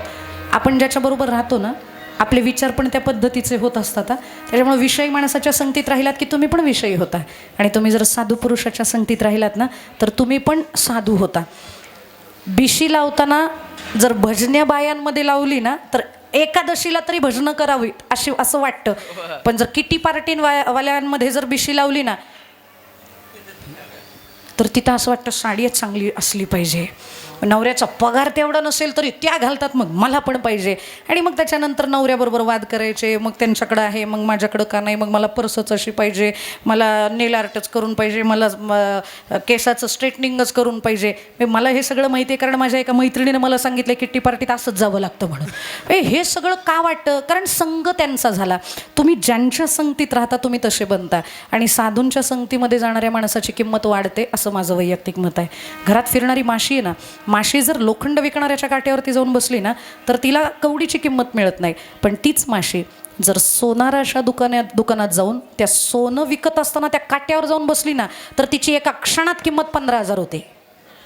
कारण ती 1 ग्राम भरते ना, सध्या ग्रामचा रेटच 15,000 चालू आहे. त्याच्यामुळं तिनं जोपर्यंत त्या लोखंड विकणाऱ्याच्या काट्याचा संघ केला तोपर्यंत नगण्य होती, पण सोनाराचा संघ केल्याबरोबर तिची किंमत 15,000 झाली. तशी आपल्या लाईफची व्हॅल्यू जर इन्क्रीज करायची असेल तर त्यासाठी आपल्याला साधू संघ केला पाहिजे. आतापर्यंत केला नसेल हरकत नाही, पण इथून पुढं तरी don't think about your past because it is straight, don't think about your future because it is unknown, but don't miss your present because it is golden. So lock your past and enjoy your present. हे स्वामी विवेकानंदांचं जे वाक्य आहे ते आपण आचरणात आणलं पाहिजे. झाले गेले पाहू नका, त्याला जामीन आहे तुका, पण इथून तरी पुढं, आता तरी पुढे आता तरी पुढे हाची उपदेश.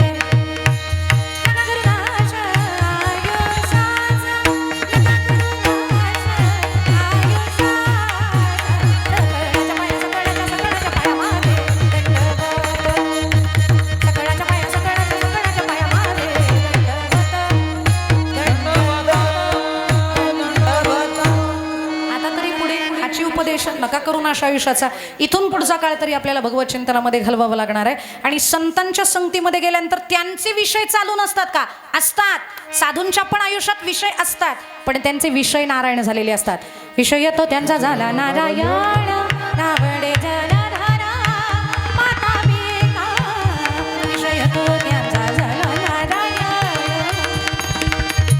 5 विषय, 5 विषय सगळे त्यांचे भगवंताकडे वळतात. आणि एक वाक्य ऐक, व्यवस्थित थोडंसं लक्षपूर्वक ऐका.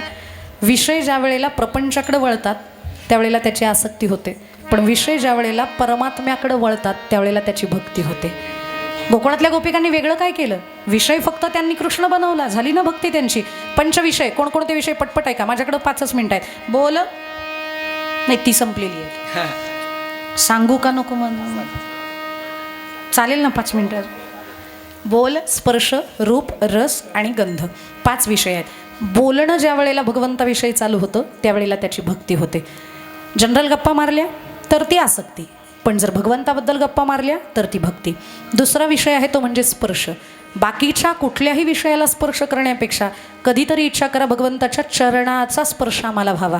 आणि खरं सांगू, स्पर्श करण्यासाठी त्याच्या चरणाला गेलं पाहिजे बरं का एकदा तरी. कारण अख्ख्या जगाच्या पाठीवर जेवढे देव आहेत ना जवळ करत नाहीत. अयोध्येला जा, रामांचं दर्शन 25 फुटावर नाही. वृंदावनला जा, कृष्णाचं दर्शन 15 फुटावर नाही. अगदी बालाजीला जा, ते तर 50 फूट लांब ठेवतात. जवळ यायचं नाही आपल्या, पण तेज पुंजाळलेले न वर्णवे तेथीची शोभा. सुंदर आहे माझा देव दिसायला. रूपे सुंदर सावळ गे माये, सावळ गे माये. त्याला बघितल्यावर समाधान होतं. माणसांचं समाधान होतं नवल नाही. ज्ञानोबा आहे म्हणतात, रूपा पाहता सुख झाले हो साजणे. पण ज्ञानोबांना सुख झालं नवल नाही. सुखाला विचारलं, हे सुखात तुझं सुख कुठं आहे? त्यावेळेला त्या सुखाचं उत्तर आहे, सुखाचे ते सुख चंद्रभागे तटी पुंडलिका पाठी उभे ठाके. त्याच्या रूपाला बघितल्यानंतर समाधान होतं. म्हणून रूप हे तत्व सुद्धा भगवंताकडे वळवलं की त्याची भक्ती होते. 4था विषय आहे रस. या जगात सगळ्यात भारी रस कोणता? तर तो आमरस. नाही, मला आवडतं म्हणून मी आमरस म्हणले, तुम्हाला दुसरा आवडत असेल. आमरस सगळ्यात बेस्ट, पण आमरसापेक्षा बेस्ट रामरस. रामरसाची ये चवी आनरस रुचती केवी अमृताहुनी गोड नाम तुझे देवा नाम तुझे देवा असं गोड त्याचं नाम आहे. आणि शेवटचा विषय अंतिम विषय तो म्हणजे गंध. परमार्थ करणाऱ्याला दोन प्रकारचे गंध येतात. प्राथमिक अवस्था असेल तर गुलशडीचा आणि जर परिपोष झाला असेल परिपक्व झाला असेल साधक तर मग तो ज्ञानोबांसारखा म्हणतो मोगरा फुलाला मोगरा फुलाला फुलव्याची ताबरू कळियासी मोगरा फुलाला मोगरा फुलाला. हे सगळे विषय ज्या वेळेला देवाकडे वळतात ना त्यावेळेला त्याची भक्ती होते. म्हणून विषय तो त्यांचा झाला नारायण आणि म्हणून त्यांच्याबरोबरच जायचे. तो का म्हणे सोपी केली पायवाट पंढरी वैकुंठ भूमीवरी. म्हणून वारी कुणाबरोबर करावी यांच्याबरोबर. ज्ञानोबा ज्ञानोबा ज्ञानोबा माऊली तुकाराम ज्ञानोबा माऊली तुकाराम.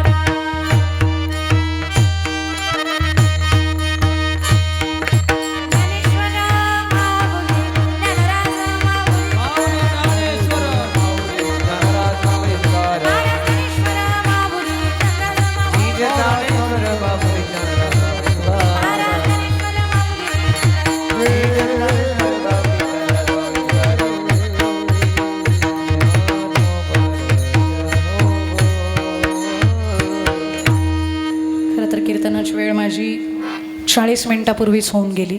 मी अधिकचा वेळ तुमचा घेतला त्याबद्दल मी सर्वांची दिलगिरी व्यक्त करते. सेवेला पूर्णविराम देण्या अगोदर खरं तर आपण ज्यांच्या पुण्यस्मरणानिमित्तानं आपण या ठिकाणी एकत्रित जमलेलो आहोत त्या वैकुंठवासी गंगा भागीरथी सुमनाई दत्तू सांडखोरे त्यांच्या पश्चात त्यांचे 4 दीर आहेत. मग ते आमचे हिरामणजी असतील बबनजी असतील शांतारामजी असतील रामदासजी असतील त्याचबरोबर त्यांचे 3 चिरंजीव आहेत. त्याच्यामध्ये आमचे भास्कर दादा असतील संदीप दादा असतील विलासराजे असतील. खरं तर या कुटुंबाला एका बाबतीत धन्यवाद दिले पाहिजेत. 1 वर्ष या माता धरणीला खेळून होत्या पण वर्षभर त्यांनी देवसेवा जशी करतात तशी मातृसेवा केलेली आहे. आणि माझं असं म्हणणं आहे आई मेल्यानंतर तिच्यासाठी तिच्या दहाव्याला लाडू बुंदी जिलेबी गुलाबजामुन ठेवण्यापेक्षा आई जिवंत असेपर्यंत तिची सेवा करणं हेच खरं भगवत सेवेचं लक्षण आहे. आणि ती सेवा या कुटुंबानं केलेली आहे. बरीच मुलं कंटाळतात. बरीच मुलं वय झाल्यानंतर आईवडिलांवरती चिडचिड करतात. आता आईवडिलांचं महत्त्व खूप सांगण्याची गरज नाही आहे कारण आजकाल सगळ्याच पुण्यस्मरणांना आईवडील इतके कीर्तनकारांनी सांगितलेले आहेत की तुमची PhD झाली आहे ऐकण्यात आईवडील. त्याच्यामुळं मी फारसे मुद्दे सांगणार नाहीत पण एक मुद्दा मात्र अधोरेखित करून सांगते. मातृलाभेन सनाथत्वम अनाथत्वम विपर्ययेत. ज्याच्या आयुष्यामध्ये आई आहे तो मुलगा सनाथ आहे पण ज्या मुलाच्या आयुष्यामध्ये आई नाही तो मुलगा मात्र अनाथच आहे. वडील असले पण आई नाही तरी तो मुलगा अनाथ आहे. वडील वर्गाची मी माफी मागते. वडील वर्गाला राग येईल असं कसं आम्ही आहे ना आई नाही तरीसुद्धा तो अनाथ कसा. आम्ही आहेत ना पण ज्याची आई मेली ना तो मुलगा अनाथच. आणि या सांडखोरे कुटुंबाचं हे दुर्दैव आहे. इथून पुढं जगाच्या बाजारामध्ये त्यांना सगळं काही मिळेल पण इथून पुढं आई म्हणून कोणाला हाक मारावी हा प्रश्न त्यांना असणार आहे. घरात आल्यानंतर किमान जमिनीला खिळलेली का असेना पण आमची आई आम्हाला दिसत होती पण आता मात्र आमची आई आम्हाला दिसत नाही. सेवा करावी तर कोणाची करावी हा प्रश्न या मुलांना राहणार आहे.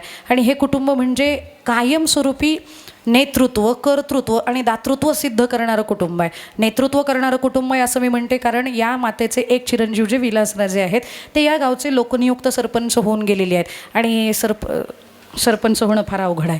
आमदारकी सोपी ग्रामपंचायत फार अवघड असते. आणि या सगळ्यातनं गावाला एकत्र करून गावाच्या विकासासाठीची जी गंगा आहे त्यांनी भगीरथ प्रयत्न करून गावामध्ये आणलेली आहे. बऱ्याचशा कोटींची कामं त्यांनी केलेली आहेत. कदाचित त्यांना वाटत असेल की हे माझ्यामुळं झालं पण असं नाही. हे सगळं श्रेय त्यांच्या मातेला जातं. जर यदा कदाचित मातेचे योग्य ते संस्कार नसते तर समाजाची योग्य ती सेवा त्यांना करता आली नसती. म्हणून हे सगळं श्रेय जातं ते आजच्या पुण्यस्मरण असणाऱ्या सुमनाईंकडे जातं. जर आमच्याकडनं जे घडतं त्याला कारण कोण तर माझे वडील आहेत असं तुकोबासुद्धा एके ठिकाणी म्हणतात. आई वडील आहेत म्हणूनच आम्ही योग्य त्या मार्गाला आहोत. ही माझी मिरासी ठाव तुझे पायापासी त्यांचा धरीना अभिमान करीना आपुले जतन किंवा माझ्या वडिलांची मिरासी गा देवा तुझी चरणसेवा पांडुरंगा. हे सगळं जे काही असतं ना ते मातापित्यांचं पुण्य असतं जे पुढं मुलांच्या कामी येत असतं. ह्या कुटुंबानं केलेली समाजाची सेवा त्याला कारणीभूत त्यांच्यावरती असणारे संस्कार आहेत. आणि इथून पुढच्या पिढीला माझं सगळ्या मातापित्यांना सांगणं आहे, तुमच्या मुलांचे IQ तुम्ही सुधरवले पण मुलांचे EQ सुधरवले नाहीत. IQ म्हणजे इंटेलिजंट क्वेश्चन्स हायर लेवलला आहेत. मुलांना 100पैकी आउट ऑफ 99% आहेत, 99% मार्क आहेत. काही काही पोरं तर एवढी हुशार आहेत, तलाठीच्या परीक्षेला 100पैकी 102 मार्क होते. तर मुलांचा IQ लेवल खूप वाढलेला आहे, पण मुलांचा EQ इमोशन क्वेश्चन्स मुलांमध्ये भावना राहिलेली नाही. आणि आत्ताची जी जेन झी आहे ना, जेन झी म्हणजे जी ही पुढची पिढी आहे 2000च्या पुढची, त्यांना तर कुणाशीच काही घेणं देणं नाही. आईमुळे त्रास होत असेल तर आईपासनं विलग होणं केव्हाही चांगलं असं म्हणणारी ही पिढी आहे. अरे ती तुम्हाला रागावते, ती तुम्हाला ओरडते, त्याला कारण काय? तुम्हाला योग्य वळण लागावं, तुम्हाला संस्कार लागावे. आणि ज्याला स्वैर वागायची सवय लागली आहे त्याला मातापिता नको होतात. पण आमची जी पिढी आहे ती अजूनही मातृदेवो भव आणि पितृदेवो भव म्हणणारीच आहे. या सांडखोरे कुटुंबानं वर्षभर या यंत्रणाला खेळून होती तरीसुद्धा आईची सेवा केली. या कुटुंबाला निश्चित भगवंत मिळाल्याशिवाय राहणार नाही. आणि असं मी अगदी ताकदीनं म्हणते, त्याचं कारण आहे, आम्ही ज्या पांडुरंगाला उपास्य म्हणून सेवा करतो ना, त्या पांडुरंग परमात्म्यानं पंढरपुरात ज्या पुंडलिकासाठी येणं केलंय ना, त्या पुंडलिके काय केले की परब्रह्म उभे ठेले? कधी विचार केलाय आपण? पुंडलिका भेटी परब्रह्म आले का हे मान्य आहे, पण का आले? त्याचं कारण पुंडलिकानं केलेली मात्याची आणि पित्याची सेवा. जर पुंडलिकानं माता पित्याची सेवा केली तर त्यांच्यासाठी पांडुरंग परमात्मा पंढरपुरात आलेत, तर सांडखोरे कुटुंबाच्याही घरामध्ये निश्चित भगवंत वास केल्याशिवाय राहणार नाही. कारण त्यांनी प्रचंड अशी सेवा आपल्या आईची केलेली आहे. आणि आत्ताच्या पिढीला मला सांगणे, बरीचशी मुलं आई वडिलांना आजकाल प्रश्न विचारायला लागली आहेत. ही जी जेन झी आहे ती विचारते, काय केलं तुम्ही आमच्यासाठी? काय तेव्हा केव्हा करून आमच्यावर काय उपकार केले का? तुमचं कर्तव्य होतं, आम्ही जन्माला आलो नसतो तर तुमचं मातृपितृत्व सिद्ध झालं नसतं. अशी बनणारी सुद्धा पिढी आहे. त्याच्यामुळे विचारच पडतो. एका आईला असाच मुलगा म्हणला, सारखी उठतीन मला म्हणते, मी काय केले माहिती आहे का, मी काय केले माहिती आहे का, एक काम कर, पैसे तुला काय पाहिजे ते सांग, 1 टाइम सेटलमेंट करून टाक, तुला पाहिजे एवढे पैसे देतो, पण परत म्हणायचं नाही मी तुझ्यासाठी काय केलंय का. ती म्हणली, ए बाळा थांब, आया पण हुशार असल्या पाहिजेत, आयांनी गळमं राहून जमणार नाही. त्या आईनं सांगितलं, तुला कंटाळा आलाय ना, ठीक आहे, मी उद्या सकाळी तुझं घर सोडेन, आणि जर मला मोबदलाच द्यायचा ठरवलाय तर तो मला आर्थिक स्वरूपात नकोय, तर तो सेवा स्वरूपात पाहिजे. इकॉनॉमिकली नको तू त्याच्यामध्ये तोलू मोलू, पण सर्व्हिस मात्र मी घेऊ शकते. काय सेवा करायची बोल?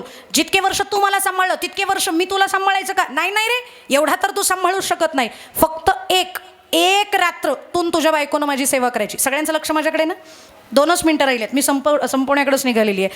त्यानं सांगितलं, एकच रात्र करायची असेल ना चालेल, पण आत्ताच सांग, परत रात्री वाढणार नाहीत, एकच रात्र मी माझी बायको सेवा करणार.